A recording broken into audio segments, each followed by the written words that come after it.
It was an ordinary autumn afternoon when Clara first noticed the well. She had just moved into her grandmother's old house, a sprawling Victorian relic nestled at the edge of town, surrounded by gnarled oaks and whispering pines. Her parents were busy unpacking boxes inside, but Clara, restless and curious, decided to explore the overgrown backyard. The air smelled faintly of damp earth and decaying leaves as she pushed through the thickets of brambles that clawed at her jeans. That's when she saw it, a circular stone structure half buried in moss and ivy, its mouth gaping open like some ancient beast waiting to swallow the unwary. A wooden cover lay askew, rotting with age, revealing a black void beneath. Clara approached cautiously, peering down into the darkness. The well seemed impossibly deep. Even the beam of sunlight from her phone flashlight disappeared before reaching the bottom.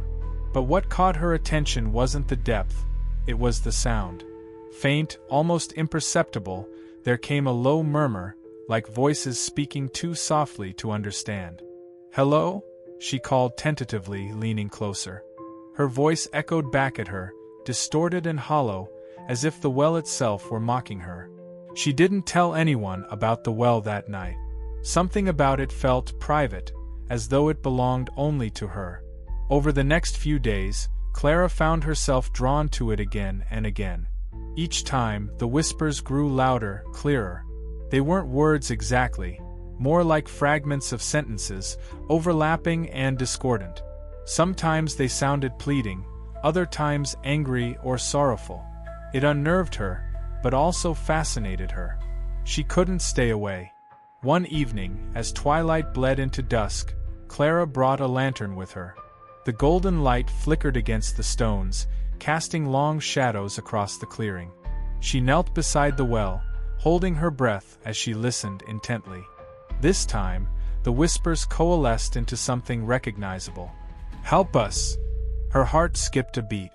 "Who's there?" she demanded, her voice trembling despite her effort to sound brave. The response came not in words, but in images flashing behind her eyelids.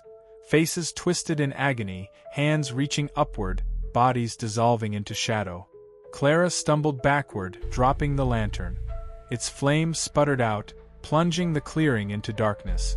When she returned home, shaking and pale, her mother scolded her for being out so late. Clara wanted to explain, to tell them about the well and the voices, but how could she? They'd think she was imagining things, or worse, making excuses to avoid unpacking. So she kept quiet, burying her unease under forced smiles and distracted nods. But the dreams started soon after.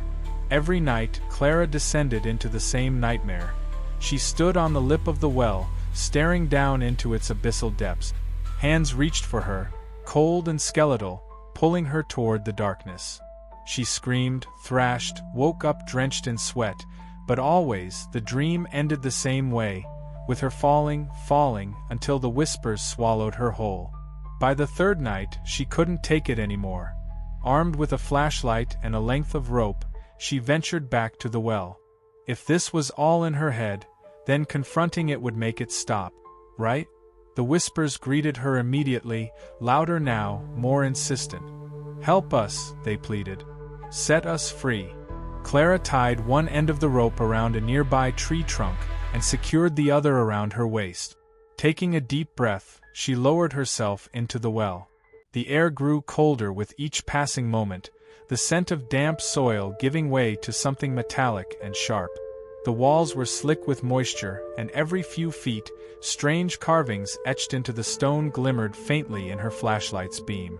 Symbols she didn't recognize, arranged in patterns that made her head ache if she stared too long. Then she saw them. At the bottom of the well, suspended in midair, were dozens of glowing orbs.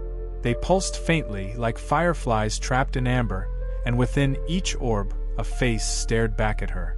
Some looked human, others grotesque and alien. All of them begged silently, their mouths moving in silent screams. "What do you want?" Clara whispered, her voice breaking. One orb floated closer, its glow intensifying. Within it, a woman's face formed, her eyes wide with desperation. "We are bound here," the woman said, her voice echoing directly in Clara's mind. "Bound by blood and betrayal. You must break the seal." "The seal?" Clara asked, her grip tightening on the rope above her. The orb pointed, or at least it seemed to point, to a recess in the wall behind her. There, embedded in the stone, was a rusted iron ring. Without thinking, Clara reached for it. The moment her fingers brushed the metal, the world tilted violently.